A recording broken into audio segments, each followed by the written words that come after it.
Every artist from birth is an independent artist. People think about it as they're waiting to be signed, but it's like, that's not something you want to wait for. You know what I'm saying? Chance the rapper. Chancer the dancer. I go all in on every project. Talk about that. When you're the artist, you should be the nucleus. Only in the music world is the IP creator taken away from ownership. I was hell-bent on not having a mechanical copies budget in my deal.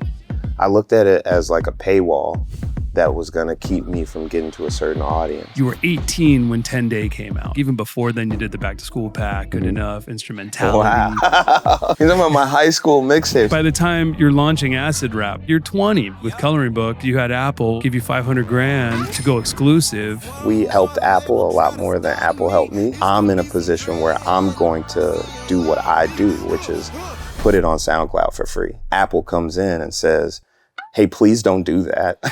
Please put it on our subscription service. What is your writing process? Everything is about how things match up. These different but great things coagulating and like your ear being able to pull apart the layers of it. You changed the music industry. You're one of the biggest independent artists alive, which makes you an amazing CEO. I can't see a version of myself where I'm happier because I was super cheap or super cautious going into making something that is, in essence, the purpose of my life. When I'm gone, my legacy will be my children, but my purpose while I was living will be the things that I ideated on and executed on. What advice would you give to an artist today that wants to remain independent but be competitive in a mainstream music market? Wow, that's a great question. Go.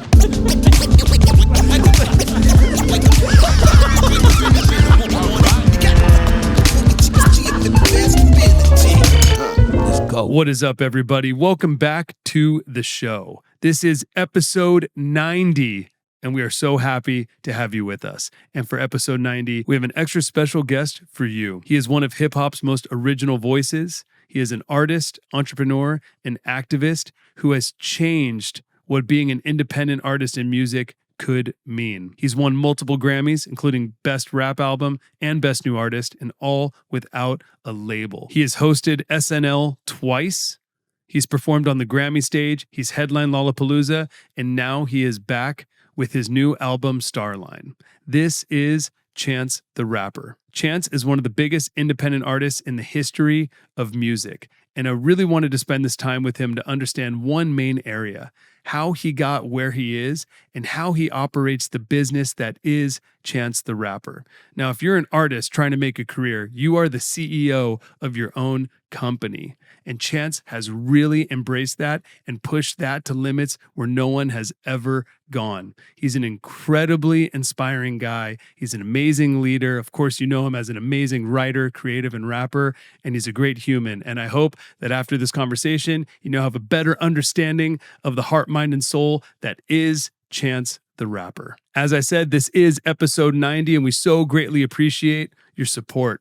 We read all your positivity every single day. Keep the comments coming. Keep the feedback coming. We're always striving to make this show better. If you would like to support this show in the best way you can, and you want more info and you want to dive deeper in the show, then please become a patron of our Patreon. You can go to patreon.com/gowithelmo and find all sorts of exclusive features in there just for our patrons. You can find out in advance who our guests are going to be. You can submit to ask them questions. You can see a bunch of footage that only lives in our Patreon, and you can also attend the Jam Jam. So go to patreon.com/gowithelmo and go deeper with us and the show and our guests. And one easy way that you could support us for free is by subscribing, following, liking, commenting, wherever you are watching this podcast. So thank you so much for all the love. Without further ado, here is my conversation with the amazing Chance the Rapper. All right, Chance, are you ready? Let's go. In 3, 2, 1. Ladies and gentlemen, welcome to the show. My guest today is a musical master of flow. From the Southside grind to the star line, every verse hits heavy, every bar by design. He's got Grammys already, and he's ready for more on the Mount Rushmore of Chicago with Obama, MJ, and Ford. Lift your voice, my friend. It's time to make that noise again. It's Chance the Rapper! Fire. Oh, thank you. Thank you. The applause. You're on tour right now, so you're used to hearing the audience again. Yeah, man. It feels good. Good to see you, man. How's everything? Everything's good. We just got to Toronto on this And We Back tour. Got the team, all my friends with me. It's a good day. That's awesome, man. Welcome back. We're happy to have you back. How often do you say we back? It's so funny. I didn't say it a lot for many years, and then I remember coming up with it in the studio like 3 weeks before we announced the tour, and it felt right. It feels good every night. So now I say it every night. You know what I'm saying? Quite a few times. So funny how that one little like soundbite has like been a thing for years and years now. It's an earworm. Yeah, and we back. All right, so dude, you changed the music industry. You're one of the biggest independent artists alive, which makes you an amazing CEO. Where did you get your entrepreneurial sense from? And that's a good question. Probably my mom. My mom, she's had a ton of different jobs and positions, but she was, her first job or career was, she was the owner of a hair salon and a beautician. And she had the spot called Touches in the 90s on the South Side. A lot of people to this day drive past me in Chicago and be like, I know your mama. So it's like, like I think her ambition and free spiritedness and love of music, a lot of those things translated through her interactions with me since I was young. And yeah, I think a lot of it I owe to my mom. Your parents were both in public service, right? Your dad worked with Harold Washington and Obama, and your mom at the AG office in Illinois. Yeah, my mom a lot later in life, but both of them at some point, yeah. Being around that, how did that shape your view of power, influence, and responsibility? I think it made me more aware and attentive of like, certain ills of the world, but also like community organizing. My understanding of advocacy came a lot from my grandmother and my great-grandmother. Mm-hmm. I think I was privy to a lot of movements and even pushback on certain things that would be city initiatives or certain things being built in Chicago. A lot of stuff like I would know about it, I guess, earlier than kids that was my age. So yeah, I think I just kind of always was in the know a little bit about, certain going-ons in the city. Really, my dad worked for the city, and before that worked for the federal government. I was living in Chicago and my dad was working in DC, and I would go to this after-school program with a lot of like young poets. I don't know if you've ever been in those spaces, but a lot of those kids be like young, rebellious revolutionaries at a young age. So I got a lot of understanding on both sides from being in high school and my parents having, Fox and CNN going back and forth all day, to then going and being with kids that were like 14 years old, organizing and,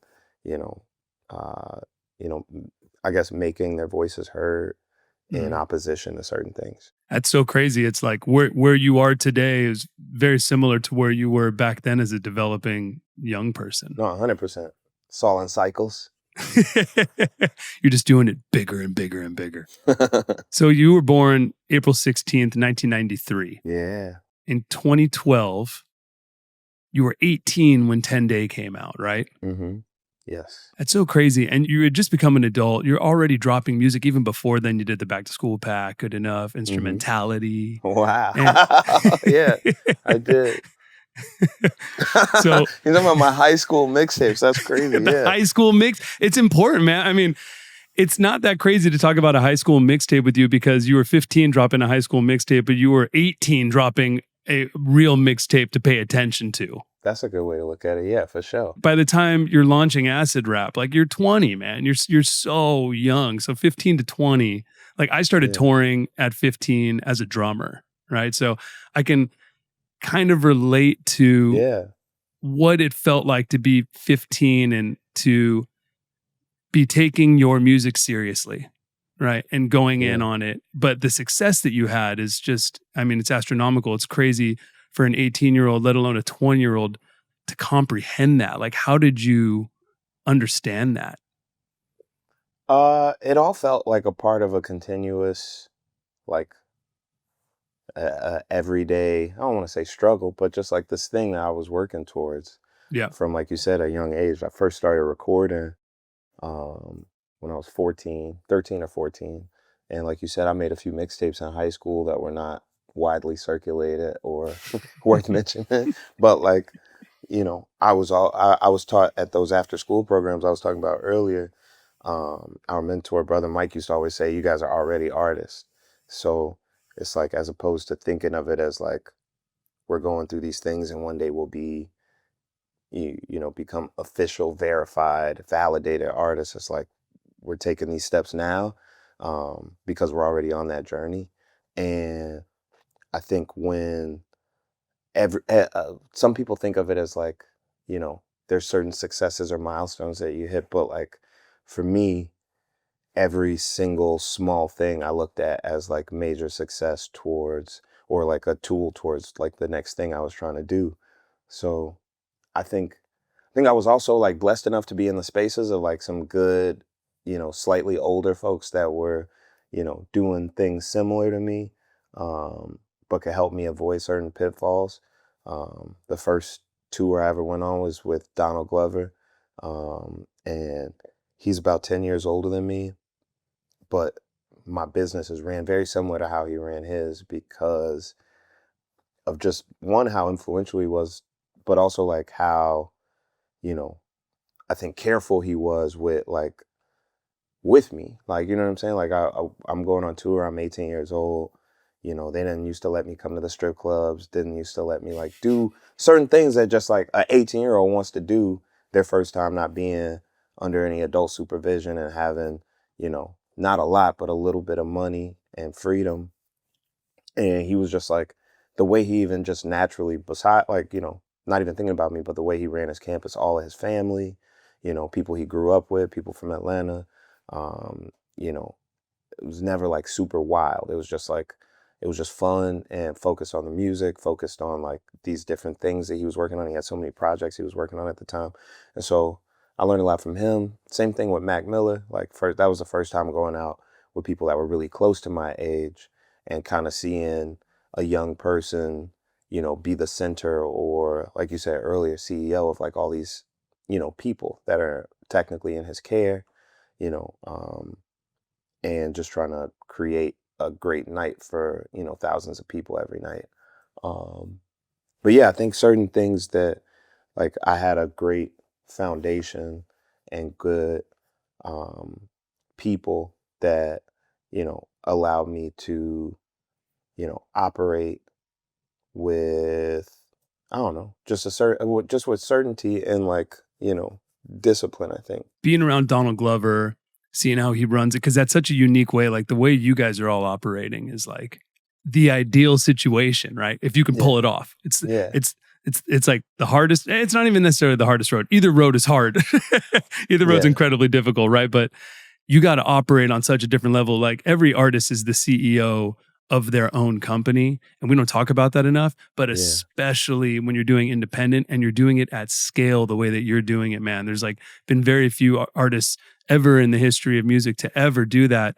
Even the ones that are now going back and doing it, like, you know, there's a lot, Bieber's doing it, Beyonce's doing it. These people are like having their like, you know, their family offices run it, but they already had the platform, right? They already had the deals. They got there from that. And then now we're going all in-house. But you were in-house from the beginning. Like you have a story unlike no other, which shows your entrepreneurial drive at such an incredibly young age. And so when you dropped 10 Day, you already started getting attention. So were you at that point already intentionally going to be independent? I was intentionally going to be independent probably in like October of 2012 was when I was like, this is what I'm doing. And even then it was still kind of iffy, but like, I think, yeah, when 10 Day first dropped and leading up to it and directly after it, I was 100% searching for a deal. I just wasn't getting the things that I wanted. And I remember being super hell-bent on not having mechanical copies in my deal. That's when I was touring with Donald Glover. And that's just like boilerplate. You sign a deal, there's a certain amount that's going to be allotted towards physical album manufacturing. And at that time, obviously CDs and vinyls and damn near even tapes were still a thing. And I just knew it to be like something that wasn't, I guess, like, I looked at it as like a paywall that was going to keep me from getting to a certain audience. And at that time I was like, you know, not the most famous person in the world, but in the spaces that I was popular in was like, you know, YouTube and DatPiff and live mixtapes and SoundCloud and stuff like that. So it's like streaming, even though it wasn't considered streaming at the time, but like just having your music out for free on the internet was more my space that I operated in. So I remember them being super anti that idea, like no one ever even slightly entertained that. But the deals just weren't, you know, where I needed them to be. Yeah. And I continued to like operate as I did prior to meeting them. Yep. And, you know, meeting the fans where they were, throwing my own shows and, you know, popping up where I could be. And eventually I found, you know, I realized that it was more financially sound to just work with my own budgets as opposed to someone else's money. Absolutely, man. Yeah, because you said you name dropped Sylvia Rohn, right? Yeah. Talking about how you could still get a loan from Sony, from Sylvia Rohn. Yeah. But it needs to be bigger and you need more stock, right? And like, but the thought of stock, like I love hearing you talk about this because that's another word that I feel like musicians and artists and everything don't talk about enough, right? Like just educating ownership. So where did you learn about stock and ownership and investing and all of this? I guess those are just little things that I picked up from different people that I met over time. I think a lot of artists that I was friends with that were in deals for the most part didn't like their label or didn't like their team that they were presented with from the label. So I heard a lot of gripes. And then, you know, I also always studied Drake. Like Drake was very like vocal about certain things that he got through certain partnerships. And I think that always kind of inspired me a little bit. But I think it's also just in the idea of fairness and equity, like for us to be giving up, you know, not just the rights and royalties to music, but being a public face of a, you know, multinational, multi-billion-dollar company should come with some, you know, other benefits like, you know, stocks or healthcare, insurance, you know, just ways that we can always continue to benefit if we're actually, you know, a part of the company and not just the proletariat or whatever. Like if we're actually, you know, the creatives behind it and not just labor workers, then we should be represented in some way outside of just, you know, a percentage of the thing we made. I mean, yeah, you're the IP creator, right? Only in the music world, really, is the IP creator taken away from ownership. Absolutely. Normally, when you invent something, you invent a song, right? You create a song, like you would retain ownership of that. And of course, once you get shareholders and people to invest or, you know, buy a piece of it, yeah, you can divvy out, you know, small percentages or depending on the strategic value. But to get signed and for someone to take majority of your IP is wild. Super crazy. It's a great like like the exploitation of music is a great, you know, metaphor for capitalism at large. Mm-hmm. And I think that we have, you know, we've been exploited and so, you know,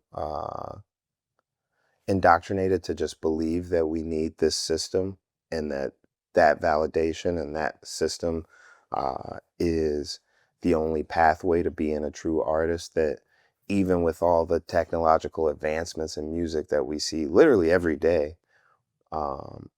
artists still, you know, for whatever reason, get brought into that pipeline. And, you know, I don't blame anybody that gets the person that's in the bad deal. I blame whoever makes the deal and the whatever legal oversees the deal. But But yeah, it's bad. And if you look at it on like a intersectionality Venn diagram, rappers, you know what I'm saying? We're always the ones that seem to get effed over. You know what I mean? It's insane. Speaking to go back to acid rap 2013, I remember the first time I heard acid rap, I screamed. Like I was so excited. straight up from Good Ass Intro, I was like, this is probably the best intro on any album I've heard in so long. Like, because it sets a whole tone, a whole introduction to you, right? This like whole infrastructure of sound and the arrangements and everything around you. And then the success just seemed like it just hit you immediately. Like, how did you handle the success of acid rap, and how did acid rap change your life? You know, it's funny. Like I don't remember ever being like feeling, initially after it released, like, oh, this is this huge thing. It was always something that I'm like, feel like I'm pulling, you know what I mean? Yep. And trying to take to as many spaces as possible. And so when it first came out, I was already on tour with Mac and opening up crowds. And I remember starting to see, more people trickling into his crowds that were there specifically because they had heard and downloaded acid rap.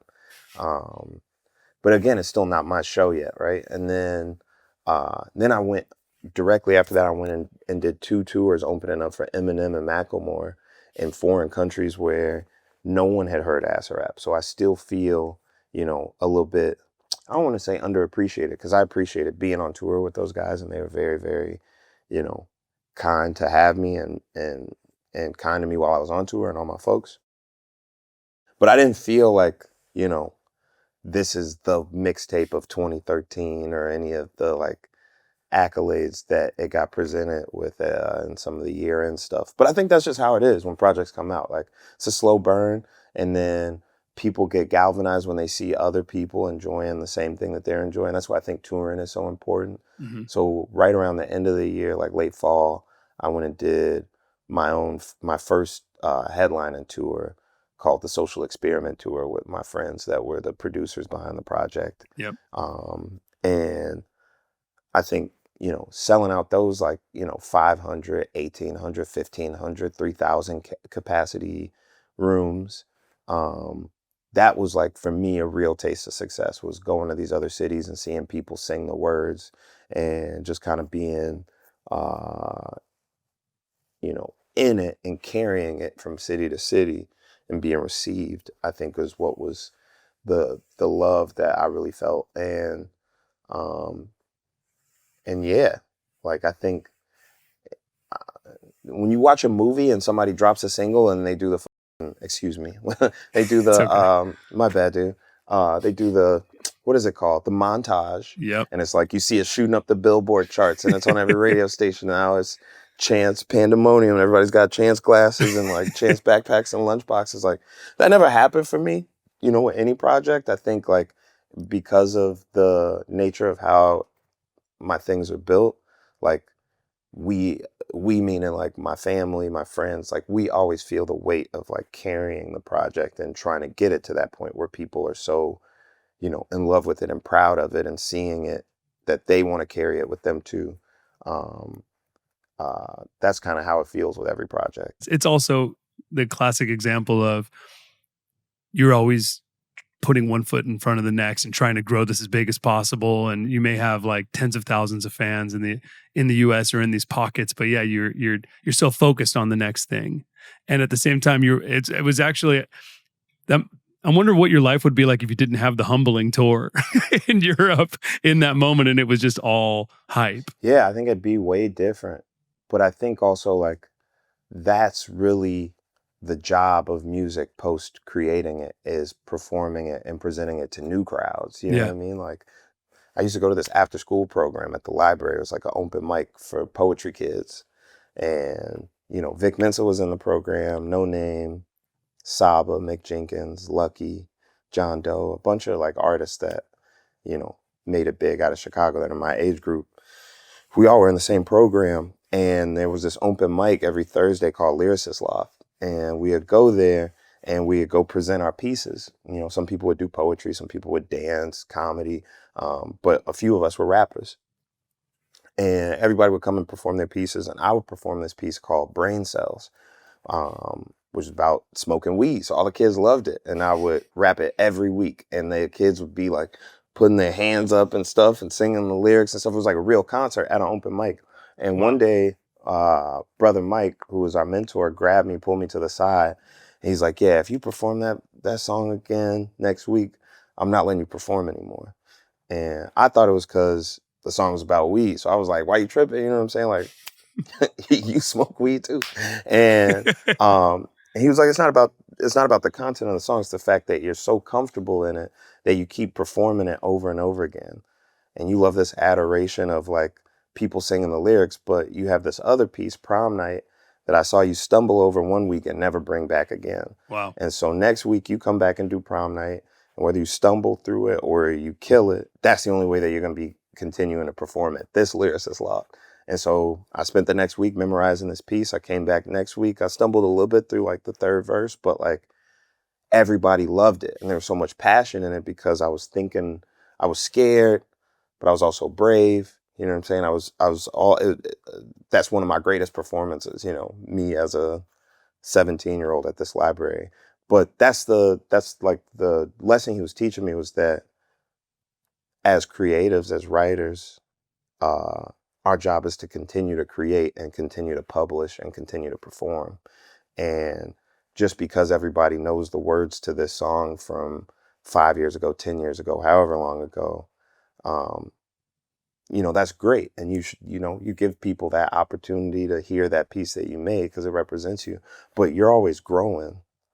So you have to continue to let that reflect in your works and continue to perform. And so while the US, while like there were people that were passing this mixtape along in 2013, and, you know, it had its own ecosystem over here, there are tons of people in, you know, Amsterdam, London, Paris, you know, Sweden, Germany, Poland. We went everywhere, you know what I'm saying, that had never heard of Chance the Rapper, yet alone acid rap. And so I had to go in front of those people and rap through the booing, you know what I'm saying, and the MACKLEMORE chants until people start to like turn their ear up and be like, oh, this is actually fire. Oh, actually, this dude has amazing, you know, stage presence. Oh, this is like, you know, this is a party, or this is American hip hop, or whatever. Like whatever vibe they got from it, I ended up pulling a lot of fans. But that's what I mean when I say pulling this thing, is like,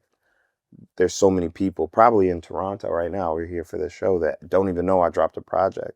And so in addition to going and play the show for all these people that are excited, we still got to go to the mall and street team. We still got to find, you know, an after party. We still got to go do an interview at the local station, because that's a part of publishing and performing. Absolutely. What an amazing community you had around you, even at such a young age. Facts. That answers my question about Vic Mensa, because yeah, I noticed, of course, in the early days, like you had Vic as a feature, and then you even had Vic as a feature on 10 Days. So I was like, oh, okay.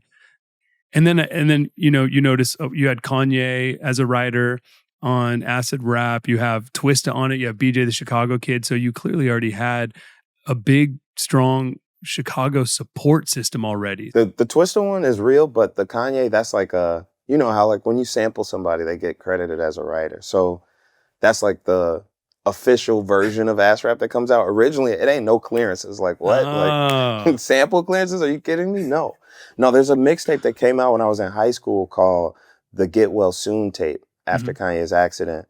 And the intro is Kanye spitting a cappella over John Legend harmonizing.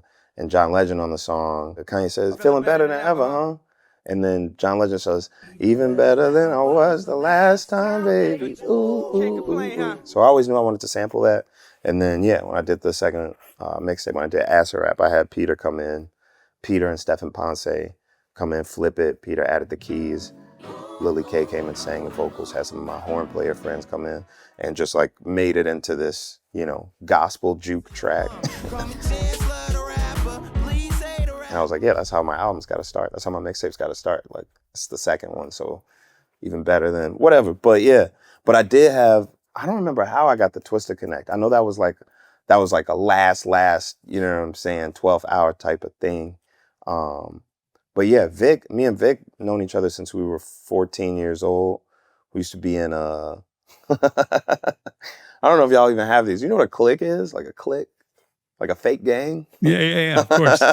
We was in a clique. We was friends and we used to just like steal and fight and do like dumb shit. Excuse me again. But yeah, that's my guy, and some of our first times ever in the studio was together, and I used to throw shows at my high school through the poetry club and through Lit Mag. Like I would get the auditorium and put on a concert. So Vic had a band called Kids These Days, and they used to come and play at my school. But yeah, we were always like, it was like from when we first met, we were like opposite sides of the same coin, but headed in the same direction. Yeah. Oh, what a great friend to have. That's amazing, man. The social experiment. Yeah. How'd that come together? That was just like a last minute idea when we were mixing acid rap, and Nate Fox had come in and given me some tracks. I met him originally at South by, and then he came back to Chicago with a bunch of beats. He produced Juice, Favorite Song, Lost, and one other piece that I always forget. I can't think of it now. It might have been Chainsmoker. And then Peter, like I said, did the intro. He did keys on a bunch of songs. I worked with him on 10 Day. And then Sticks, he was in Kids These Days, but always like was one of my best friends. And who am I missing? And Nico Segal, Donnie Trumpet. He was in Kids These Days, but also one of my best friends. We were all in the same group kind of, and he played on 10 Day and also played on Acid Rap. And so in like the last like 2 or 3 nights while we were like doing the final mixing and mastering before we uploaded it, we were in the studio, and I was saying we should be a band, we should go on tour together. And then obviously, like I said, a bunch of other stuff happened. I did the Mac Miller, MACKLEMORE, EMINEM runs. And then when it was time to do a tour, I was like, we should stick to that idea. And so also I was doing a lot of like weird acid stuff around that time. So like I had all these ideas for different social experiments that I could do on stage. I used to do on that tour where we just like go silent for a minute and just see how the crowd react, or like, do weird covers. But like, I don't know, it's 19-year-old me. I was different. I was different as hell. But yeah, that idea was just, it was kind of like what felt the most natural. Yeah. The name came from like where I just said. And yeah, and to this day, we still all basically tour together. This tour is just me and Peter, but the last time we went out, and basically every show we've done between my last tour and this show has been us together. So we're doing a reunion show for our album for Surf. I love Surf, man. Surf is such a good album. It's a real like appreciation of musicality. Like it's almost jazz, you know what I mean? Yes. But it's like all these different genres, but attacking them from a jazz perspective. I was just talking about this the other day, like the amount of instrumentation, the amount of time put into those sessions, the community in terms of like all the artists that showed up, and the amount of hours and dedication that just me and the guys put in. Like aside from all the people that came in and like helped out, that were like doing the, features and, bringing in brass players and bass players and choir and all that stuff. Just the 5 of us like poured a lot into that at that time. And I did a lot of like, I remember I traveled for the first time by myself in years, like to go to Dallas, Texas to go get a verse from Andre 3000 for this song called Tell Me. And in this weird, unforeseen circumstances, he's like, I can't go. I got to take my kid to this soccer game. So I'm sorry, I won't be able to make it to the sessions. And then I got a call out of nowhere from my homie Carl Jones, who was a writer on the Boondocks and creator Black Dynamite. He's like, yo, I know you're in Dallas. I've been wanting to hook you up with Erykah Badu. She lives out there. So maybe just reach out to her. And when I called her and was like, yo, I'm here. She goes, normally I wouldn't just hop up and go to the studio, but in this crazy unforeseen circumstances, I don't have to watch my son. He's going to a soccer game with his dad. And so all of that worked out for the best for me. She ended up coming into the studio, jumping on Tell Me. We had Janelle Monáe, J. Cole, Big Sean, Busta Rhymes. So many names I'm just forgetting right now. Wow. But like all of these amazing artists that poured into this album for under an artist name that was not heard of nor signed. Like it was really like music for the sake of music at that time. Dude, you've always been the king of collaborations, man. It's crazy. The feature game I think you're at the top. I love collaborating. That's what music is like collaboration on a granular, on a molecular level. Like everything is about how things match up, how rhythm matches melody, how tone matches pitch, how, everything is about these different but great things coagulating and like your ear being able to pull apart the layers of it. It's beautiful, man. And GITTY is the homie. That's my dog. Shout out to GITTY. GITTY was on the podcast, man. We did his whole crazy story. Yeah. No, he does have a crazy story. And he's one of the greatest guitarists ever. And he was for a short period of time. He was Social Experiment. And he played on Surf, I'm pretty sure, too. Oh, yeah, he definitely did. Yeah, that's my dog. To go back to you being the leader of your entrepreneurial musical journey. So acid rap comes out, starts really taking off. You have to support that. So what was your team size at the time? Like who was doing that with you? It was a relatively small team. In terms of my day-to-day stuff, I had like a manager and like a, I want to say assistant manager, like basically like a day-to-day person. Her name's Colleen Mayer. She works in Major League Soccer now, but still a close friend of mine to this day. I've been working with her since 2014. I had a publicist since the Donald Glover tour. So my publicist, who I met through Vic, was the one who actually got me on tour with Donald Glover. Wow! And because he was Childish's publicist at the time, and so I had publicist, manager, day-to-day, booking agent, who was Kara Lewis. She also did Kids These Days. So a lot of my lawyer, my booking agent, and my publicist have been with me basically since 2012, and they all represented Kids These Days. And I ended up doing a show with Kids These Days where I just came out and did a couple songs with them at South by, but their reps were all at that show, and they happened to see me and all basically in a short period of time asked to represent me. So I had those three plus two, like a PMTM, so like a person that would go and do the shows with me, which has changed a couple of times over the years, but it's basically been the same guy since like 2015 or 16. And yeah, relatively small to like the amount of like work that I was doing, but like I think key positions, if you can like maintain a relationship where you're always able to communicate the things that you need and they're always ready to take care of those things. It's actually super small because every position that you just mentioned is the position that any artist would have that's even on a label, but then they would have plus a label. Yeah. You can have a manager and a booking agent and a publicist and a lawyer, and you need a TM on the road. Of course, all that stuff is like, you have to have those things. But then most artists on top of that have the entire major label. So you minus the major label, that's not attached to acid rap or to you, but there's nothing else. Like, what was filling that void? And what would you say to artists that are like, man, I need a label though. I need a label. I need that support. Well, I mean, you have to think about what a record label's function is, right? Which is, because I don't want to forget, I also had a business manager. That's probably the most important thing. That's what Childish Gambino, one of his best advices to me was get a business manager. This is prior to acid rap coming out. And basically a label is, for all intents and purposes, like an accounting firm that also loans you money. So they'll put a certain amount of budget allotted for you to create a project, but it's not just to create it, it's also to release it and then promote that project. And then they do accounting on all the monies that come in and pay you your percentage of it, but they retain the other royalties, as well as the ownership of where that music gets distributed to or placed. And I don't think people need that necessarily. You know what I'm saying? Like, Yep.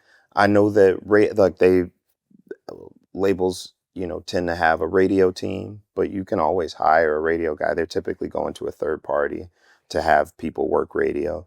And then the other issue is like, in all those other positions that I listed, all of those people may serve other clients, right? Like your publicist might have other clients, and your manager might have other clients, and they're going to have other people that they work with.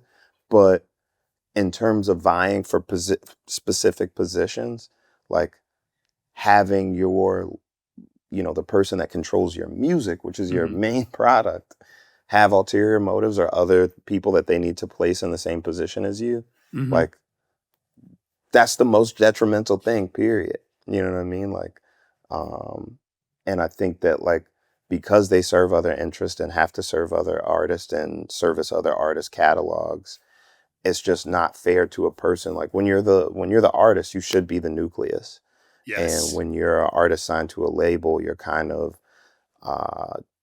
just a catalog amongst a sea of other catalogs. And you start to become a number and a quantifiable talent, as opposed to like the qualities that you are as an individual. And so there wasn't really a void for me when we didn't have a label. I also like to think about it as like, every artist from birth is an independent artist. Like, you're not one until you're not one. You know what I'm saying? That's a great like, point. People think about it as like they're waiting to become signed, but it's like, that's not something you want to wait for. Like, that's not something that you want to look forward to. It's like, not the goal. That's not the goal by any means. Like, that's supposed to be a tool you use to get to where you want to get. And in most cases, when you sign to a label, you end up on their time. Yeah. And servicing the things that they see, deem to be important. So I think there's just a level of like control that you lose by having, by becoming a part of a system. There's also obviously like monetary gain. Yeah. If they're doing their job right, a whole lot of visibility that can come with it. The only time I really feel it is when I feel like I'm lacking visibility in certain things, something that I put out or something that I'm trying to get across. Because when an artist is considered an investment by a lot of different people, then the success of that artist, whatever they're trying to push at that time, is the success of many other people. And so certain things will be pushed or promoted or, lauded as great because there's a lot of people that feel like they're a part of this team, and that win for them is that win for that artist is a win for them as well.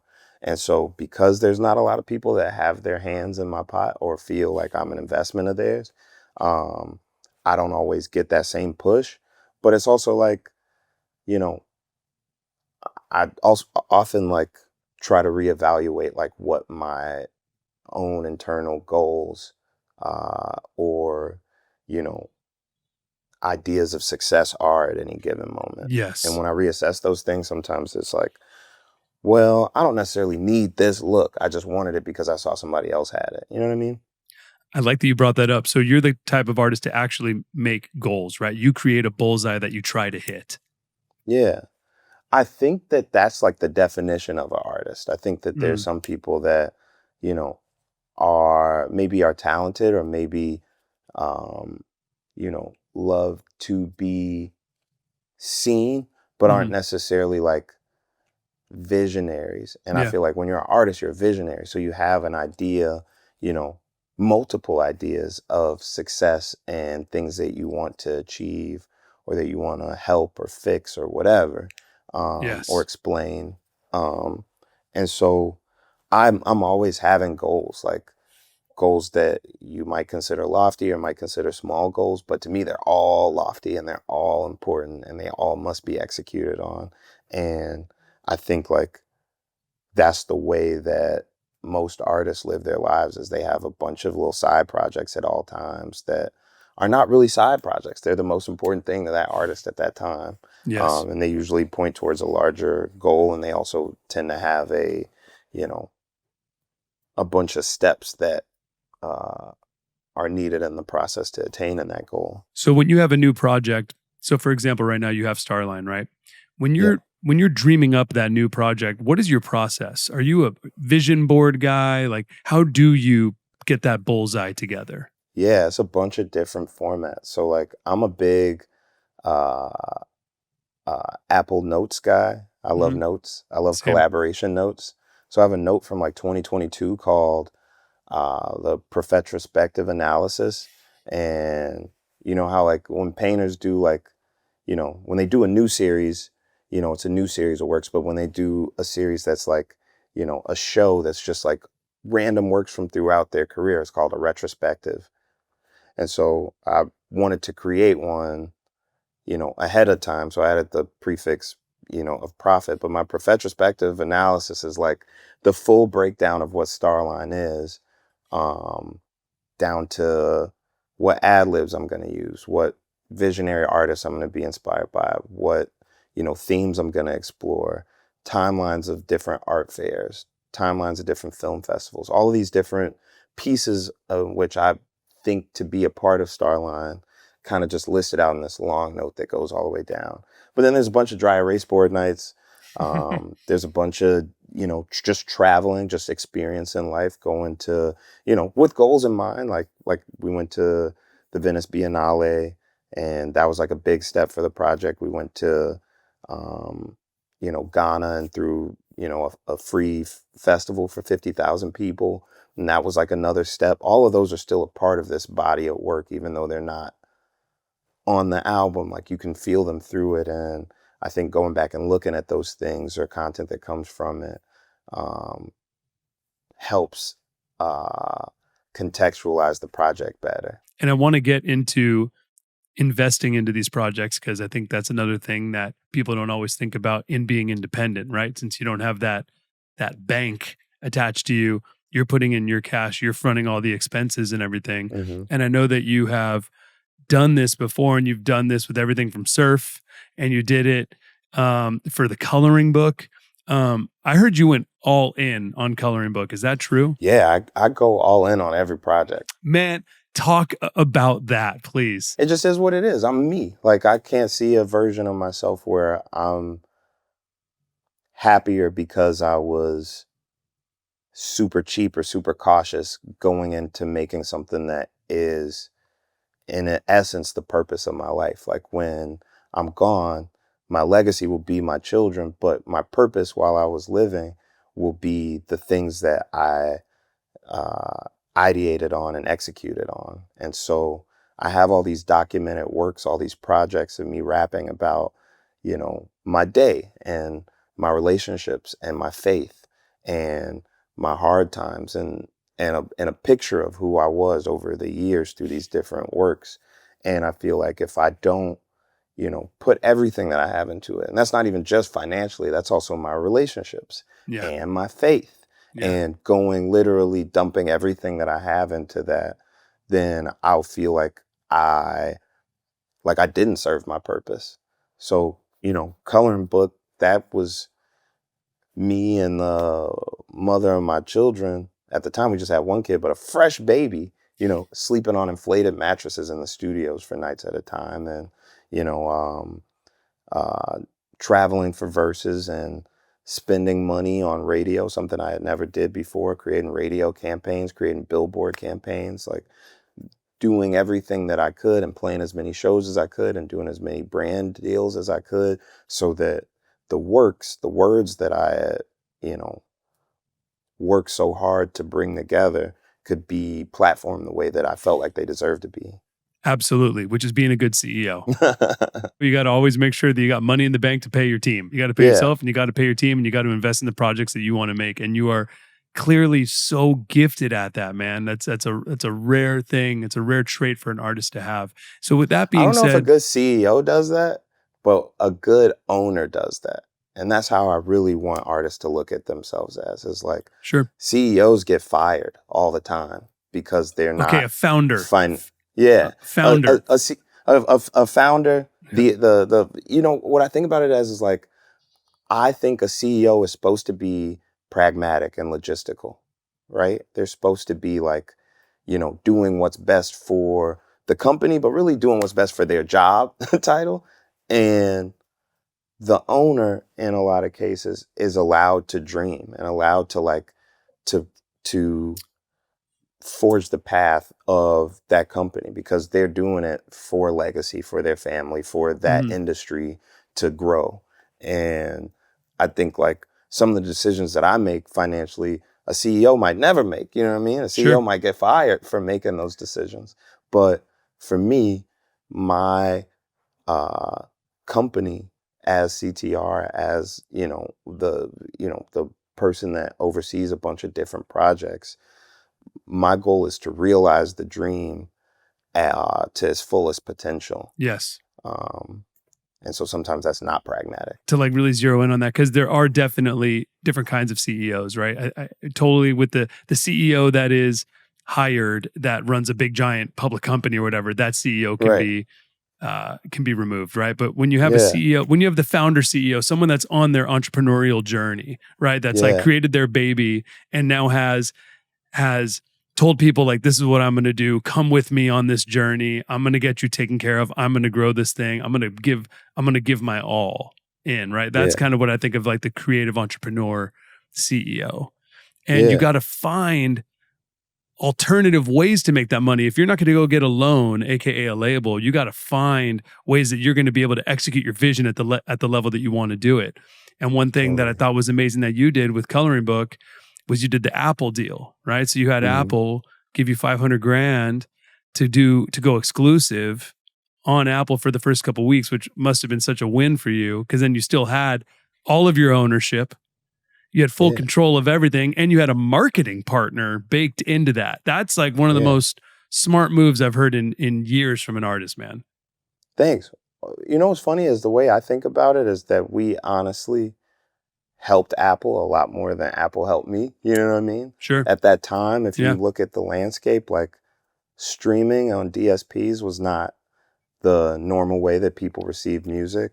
And at that time, there were a lot of those exclusive deals that were specifically, you know, put together to create more viewership or subscriptions for those services. At that time, like Tidal and Apple were not even nearly as close to Spotify in terms of membership as they are now. And I think, you know, a lot of the artists that they did exclusive deals with they did a lot of them. None of them, as you were saying before, were inherently independent and inherently from the streaming space. So me being a person that had been getting music to people without them having to put in a credit card information or download something, I think I was kind of the perfect person for them to work with in that capacity. And I think a part of the lobbying or push for DSPs to be recognized in these public spaces of Billboard and the Grammys and, you know, Nielsen and all these different spaces was validated by my participation. And so, you know, the monies that I got from Apple was a decent amount of money. I don't know that it was necessarily, you know, what it could have been. You know what I'm saying? Like if I had more, you know, sound mind or bargaining power at the time, or if I was 32 doing it as opposed to 22 doing it. But I think that, you know, what it did do was it put a spotlight on the fact that I, as an artist, had been doing what I've been doing for so long. That 10 Day and that Acid Rap and that Surf were all completely free projects. And now I was about to put out another free one and a new service that, you know, 34,000 people had to go buy a subscription for. Yeah. it would have been ill. Like, I think sometimes the story gets told as if, like, you know, on my way to making coloring book, I stopped by Apple and was like, yo, give me this money so I can make this project. As opposed to, like, this is a completed project. Yeah. With the studio time and features and billboard campaign and everything paid for and ready. And I'm in a position where I'm going to do what I do, which is put it on SoundCloud for free. And Apple comes in and says, hey, please don't do that. Please put it on our subscription service. And like I said, like, it was a great partnership because I think we both got a lot out of it. Yeah. But it was still yet another project that, which this will happen to a lot of artists, that you have to actually just pull together yourself. You have to play the shows and get the brand deals and get the merch sold and figure out ways to cut budgets to get to exactly all the places you need to be. And that $500K gives you money that you can invest back into the project in other ways. 100%. 100%. You have to get paid for your work. If you're going to be, you know, in a bunch of campaigns for somebody, like, Vince says it the best. Vince Staples talks about this all the time. Like, he has a great quote. And Speedy asked him if he had a celebratory drink of the Sprite can that he was on. And he said no. And he said, why not? Wouldn't that be a celebratory moment? And Vince said, if you are happy to be on the Sprite can, you don't need to be on a Sprite can. Truer words never spoken, because it is all business. It is, you know, we are creatives and we are lovers of art. Yeah. But any type of partnership with any corporation is business. And we're in the industry of people telling us to go play a showcase for 500 people and we're not going to get paid in anything other than, what did they used to call it? Exposure. So if you're smiling at exposure, if you're giddy over exposure, then we'll continue in the cycle that we've been in for so long. But if we can recognize the importance and the power of our voice and what we platform just by collaborating with any major brand, then we're much stronger. So 2016 coloring book comes out, you do the Apple deal, then you get full ownership and everything of your project still. You break a ton of records. You become the first streaming exclusive release to chart on Billboard. You win 3 Grammys, including Best Rap Album and Best New Artist. It's crazy, man. You reshaped the whole mixtape streaming economy. I would love to hear about your work ethic. Clearly you go hard. Like, what are your days like? I'm pretty much working from when I first opened my eyes to when I close my eyes. I think being famous is a job in itself, especially if you live in your hometown, especially if you run, you know, any programming or organizations. And so, you know, from getting on phone calls and texting folks back and emailing back and, you know, setting up the day to actually going to whatever, you know, things I got to do for my job. Mm-hmm. Like, there's a lot of movement there. Yeah. And then also, like, I'm still like a whole separate person that has a family and kids and, you know, people that I need to check in on or call back. And so it's a lot every day. How do you balance being a good dad and being Chance the Rapper? I like to think Chance the Rapper is a good dad. So I feel like I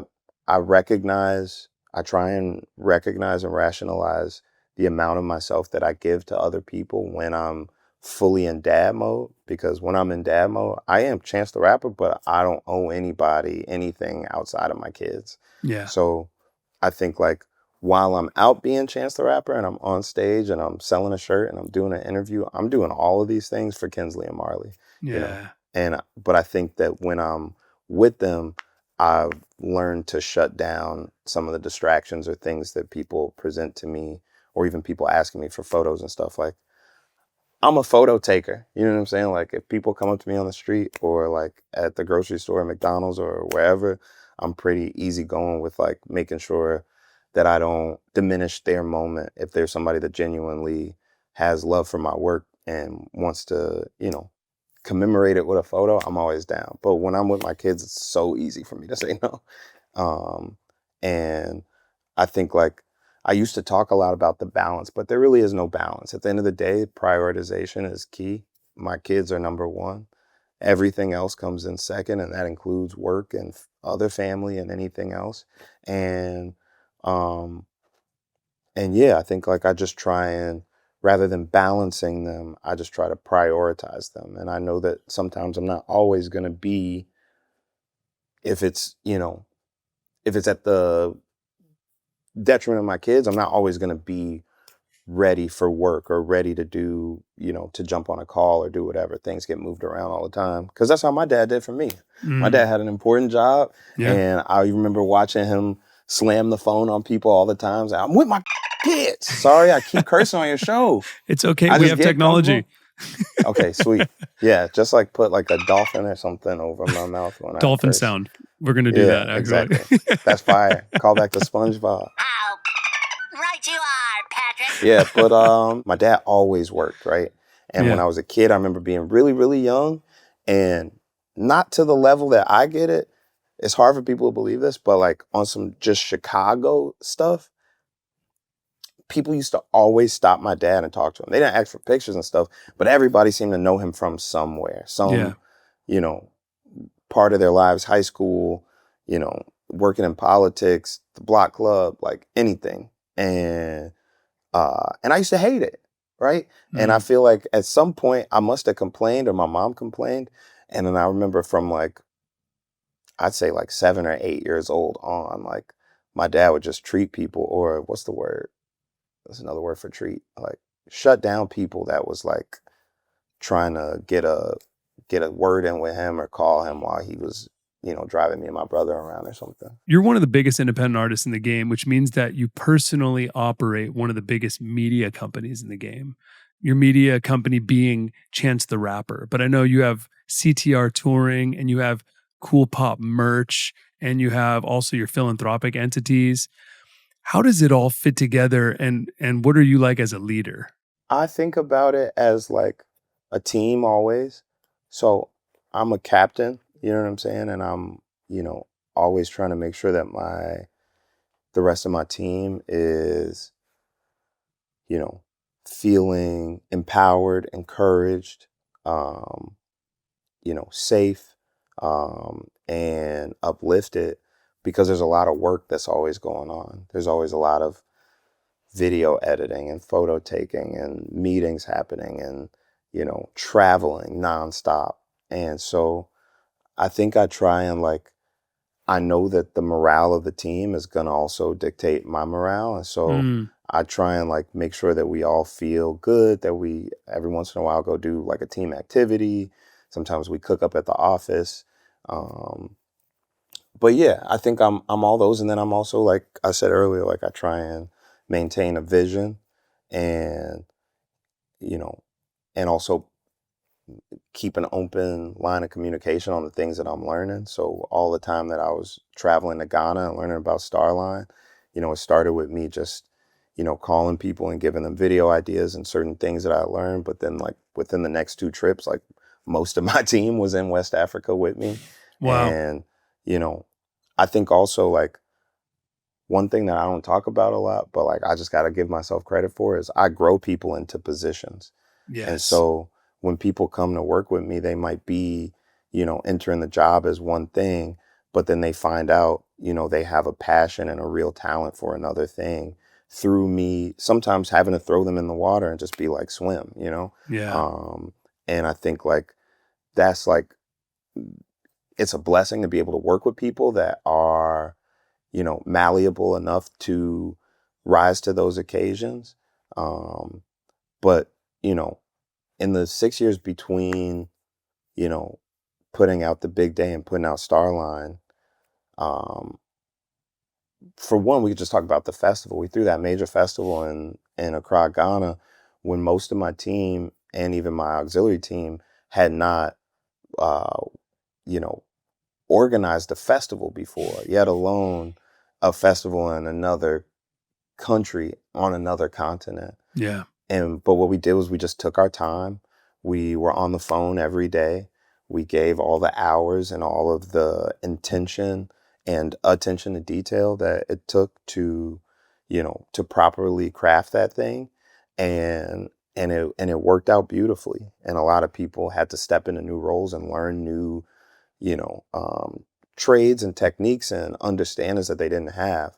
But we're all stronger and like ready for whatever the next thing is in that same thing. And in the same way, we became the first artist to independently distribute our movie to major theaters. The coloring book movie, The Magnificent Coloring World, in 2022, I think, or maybe 21. It was 22, and partnered with AMC, and that was our first time for any of us doing something like that. But we just took the calls and wrote the emails and did the Googles and the research and figured out all the things that we had to do and just worked on it until it was done. And I think like that's, I think that's key. And I think Starline couldn't be what it is without so many different people, rising to the occasion to be, basically a soldier for this project. And with you having to lead all these things operationally in the business and everything, but at the same time, you're a creative person that's always writing. How do you separate your creative mind from your business mind? I think that they're intrinsically tied. Like, I think like I try and do business creatively. I try to do business with equity and with fairness in mind. And I think that sometimes that's antithetical to what we think of as like American business. We always think that somebody has to lose. And in my mind, the product as an artist, and when I say product, I just mean the end result, not necessarily something that's commodified, but like that end product is the most valuable thing. I never make music with the idea of like, I'm going to put this little effort into it and hope for this great return on it. It's not business. It's art. I'm going to put everything I can into it, and I hope it's as good as everything that came to put it together. And I think like in music especially, since the days of like Chess Records, and if we look at everything James Brown went through for his masters, everything that Prince went through, Black artists are typically always seen as having to be one side, and that one side is always the creative side. But in reality, we are, we are the tree, we are the fruit, and we have the perfect idea and understanding of what is the right place for this thing to go. And sometimes we definitely need help. We need people to, to work towards that goal together. But I like to think of it as like, this is the road that I'm on, and no one has my brain and no one has my heart but me. And so when it comes down to making business decisions or creative decisions, I may pray on it. I may talk to some of the people around me, but I'm always going to make the decision as to what feels right for me. And if I make a mistake, I take it on the cheek and keep moving. And if I have a great success, it's kind of the same reaction. It's like, okay, well, good. Now let's go to the next step. What is your writing process? It's changed so many times over the years. How is it currently? Honestly, haven't like written anything since this project dropped. Like the last time I did go in the studio. That's not true. I did go in the studio a couple of times, but not like to create a specific thing. Well, what about for creating Starline, or what ended up being Starline? Yeah, Starline is all about examining concepts through motifs. So a lot of times for all of these songs, I would say, probably all of the songs, they start with concept or even title, titling the piece before I even get to writing it. And it didn't used to be like that for me. I used to hear a beat and write. There's a few exceptions throughout my career of like, an ill concept like Same Drugs or No Problems, where it started off with a concept in mind. But a lot of times I get music and then I would write to it. But for Starline, especially songs like Drapetomania, The Negro Problem, and No More Old Men, those are songs that where I was, I had a specific statement or lyric or concept that I loved and wanted to explore. And I would continue to like journal on or like think about this concept and explore different beats. And Drapetomania, for example, there was 4 different versions of it with different beats and different lyrics before it got to what it is. But the concept of, mislabeling, misdiagnosing, the erasure of Black rage or the misexplanation of Black rage, those are things that like conceptually I wanted to tackle.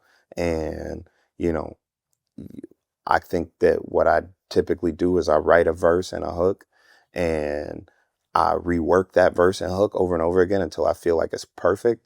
And then I go for a second verse, which is like really rounding up those ideas. And in some cases, it's something that's so deep that it has to be explored through 3. But like songs like Letters, for example, it was a concept that came to me from these 2 books. One, The Cross and the Lynching Tree, but really this other book called The God of the Oppressed. They're both James Cone books on Black liberation theology, where I really wanted to explore our relationship as the church in America at this point, and do it through a specific lens, through like Paul's epistles. So writing letters to these different, these different bodies or pockets that, you know, seem to or claim to represent the church. And it's so funny when we talk about writing, like writing to me is pen and paper, but it's also punch cutting. And so a song like Letters is a punch cut from beginning to end except for the 4th verse, where I'm just standing at the mic and kind of like in a free flow of consciousness, attacking all of these different ideas and then going back and replacing stuff in that same session to the point that it's like, I've gotten all the concepts out and all of the, great words and great wordplay that I could get across. But the key thing about punch cutting that makes it so beautiful is the delivery. The performance of it comes across differently when you're standing at the mic and presenting each idea with all of the fervor that you had when you first thought of it, rather than, scripting it and then coming back to the mic, an hour or 2 hours or days later and trying to recreate that energy, And I love Starland. It's an incredible album. No Thank More you, is No More is one of my favorite songs on it. Yeah. And I noticed you got DARKCHILD producing on that track. The knowledge that can help a young man go forth for the day you don't see these old men no more. And there's 7 other producers on that record. I was wondering, what is the journey of that song? So I got it in Orlando, I'm pretty sure. Either Orlando or Atlanta. I went and linked Rodney Jerkins, a.k.a. DARKCHILD, a.k.a. one of the greatest, most legendary producers of all time. And we worked for like a couple of days and did about 7 tracks. And the one that always stood out to me was No More Old Men, because of the concept. And I think like there's conversations around like around the premature death of Black males, you know what I'm saying?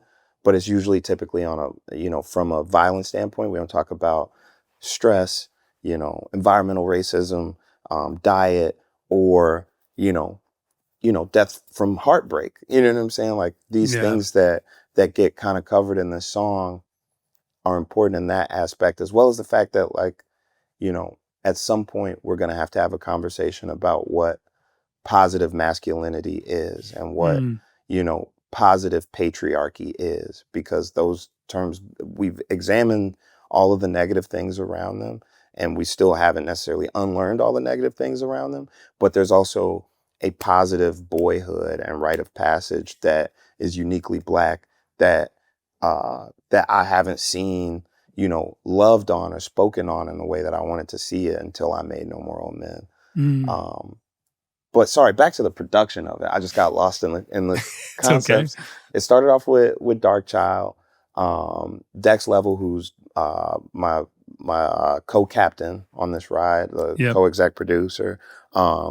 He did a little bit of work, I think, in between, and then Michael and KC from New Orleans had come up to Chicago to work on this other record, Just Like a Star.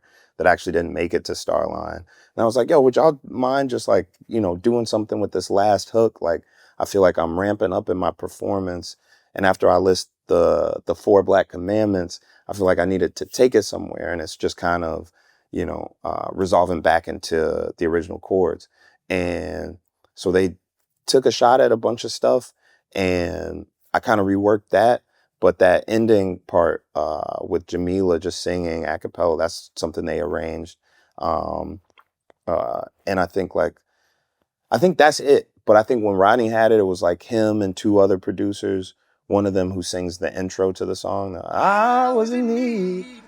That's one of the producers. So I think it was them 3. And then when Michael and KC and one other person came, they were the other 6 producers. Or I'm not counting Dex. So like, it seems like what's funny is that song with all those producers, it looks like one of those ones where like I spent months and months and reworked the beat. It's really only like 2 or 3 sessions on that one.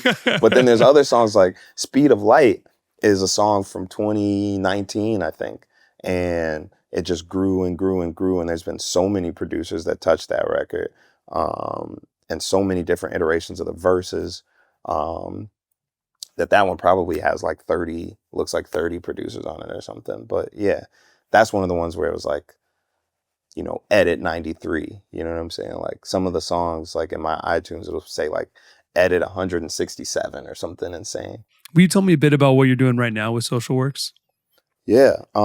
So we just and what it is, of course, too. If someone doesn't know what it is, yes. Sorry, yeah. So Social Works is a nonprofit that I started in Chicago in 2015, I believe. I think, yeah, we just celebrated our 10-year anniversary. We started off with doing chaperone trips that we would organize for Chicago Park districts to different museums around the city. We then like opened it more in the civic education, so understanding the politics and how to have your voice heard. And then eventually finally rolled into mental health initiatives and work around houselessness in Chicago. Yeah. And we rose to prominence. People found out about us a lot nationally when, after I won the Grammys in 2017, the governor of Illinois reached out to me to try and throw a parade, I think, or something after I won the Grammys. And I converted that conversation on Twitter into a conversation around funding formulas and why schools on the south side of Chicago don't get as much money as the schools in Winnetka. And once I did that, I was able to turn that into a meeting with the governor. I was able to get a lot of people to put up monies. And in the past few years, we raised, I think, $5.6 million for Chicago public schools. We're in 61 schools between elementary and high school, all bell-to-bell programming. So arts and enrichment, travel and experience-based programming, coding, and this year was the first year. That's our latest thing, or going into warmest winter. So this winter will be our latest thing. But the last thing that people probably heard about, our latest cohort of schools was all focused on trade schools. So around the nation, there's been, you know, in the past like 30 or 40 years, there's been a huge divesting it from our trade schools, which teach kids how to, like we were talking about earlier, entrepreneurship, how to, you know, have your own electrician company or carpentry company, plumbing, you know, hair and beauty. So like people that own salons, but basically teaching trades in the schools was something that was like, you know, there's just been a large de-investment. And so we gave 5 schools $100,000 a piece to use over the next couple of years to increase their programming, and then in the winter we'll be doing our warmest winter initiatives, where we work with different warming centers and shelters and other organizations nationally to just make it easier for those in colder parts of the country. Man, if there's any way I can help support you with any of this advocacy, any of this work, please let me know. I was a part of Proposition 28 out here in California that we did pass. $1 billion a year for all 10,000 California public schools, with a focus on the low-income areas to get artists hired at all those schools. And then I started a platform called School Gigs, so we can hire all the musicians, thousands of musicians, to be teachers at California public schools. So super passionate about it, man. Like, about getting the arts in these schools everywhere. And yeah, if would love to do something with Chicago and see if we could figure out how to do that through Illinois or whatever it could be. I would love that. We should talk about that. Yeah. What advice would you give to an artist today that wants to remain independent but be competitive in a mainstream music market? Wow, that's a great question. I think it still starts with having, your own goals, your own ideas of success. Everybody that's a rapper, at least that I know, has their own, view when they're, still coming up of like, what are the things that you do that are signs of success, or beyond signs of success? What are the things that I want to do that I saw my favorite rapper do, right? I was on SNL, I think 5 times now, not 5 Timers Club, not hosted 5 times, but I've been the musical guest 3 times and I've hosted twice, right? And I've been on Wildin' Out 5 times, right?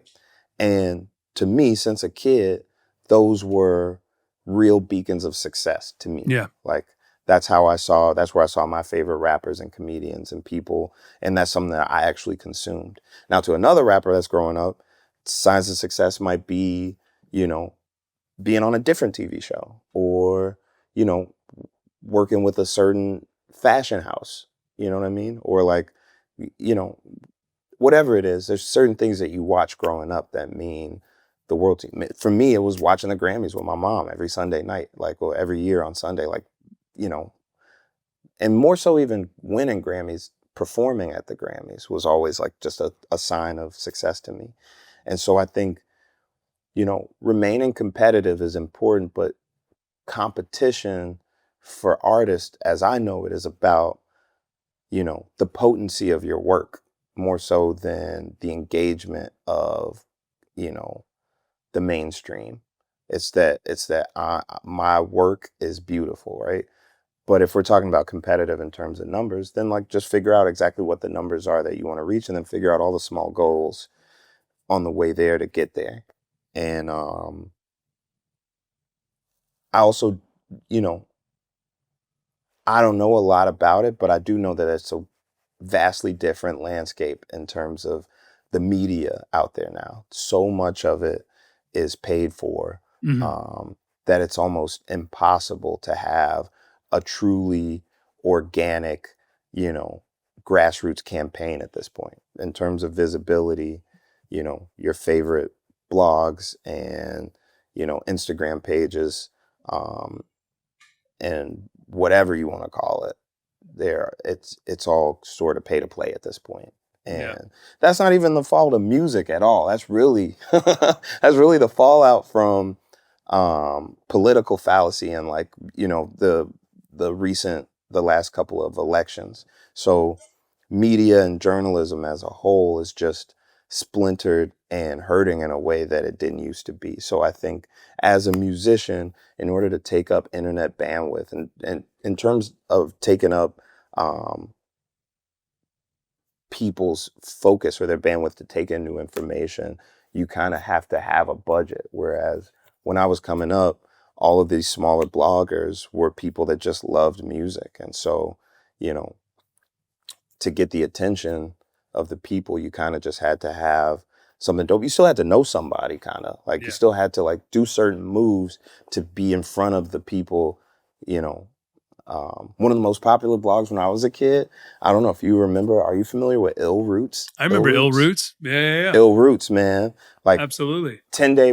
A lot of people would have never got 10 Day if I hadn't met Darnell Williams from Ill Roots, one of the originators of Ill Roots that worked with Mike Wax and Mike Carson and all of them. And he saw me at Panera Bread one day, and I gave him a demo of 10 Day. It was called 5 Day. And when I released a few months later, he made sure it got posted on their website. And then that site was aggregated to Complex and all these other spaces. So I got a lot of looks just off of that, one encounter in Panera Bread. But that's because Darnell liked the mixtape. You know what I'm saying? Like nowadays, it's like there's different companies that'll service your stuff to all the hot blogs. So I guess you need a little bit of a budget. You need more money now than you used to need. But I think it still comes down to what the people love. Whatever the people love is going to at least see the light of day. And then you just got to have your own little goals. Well, dude, thank you so much for the hang. That was a great time. Loved getting to talk with you, man. Great conversation. Awesome, man. Well, for your Grammy consideration, Chance the FYC. Rapper, Album of the Year, Song of the Year, Record of the Year, Music Video of the Year, Chance of the Year. Let's go. Vote, vote, vote. Go with Elmo. Go with Elmo. Go with Elmo. Go with Elmo. Go with Elmo. Go with Elmo. Go with Elmo. This is the stuff, man.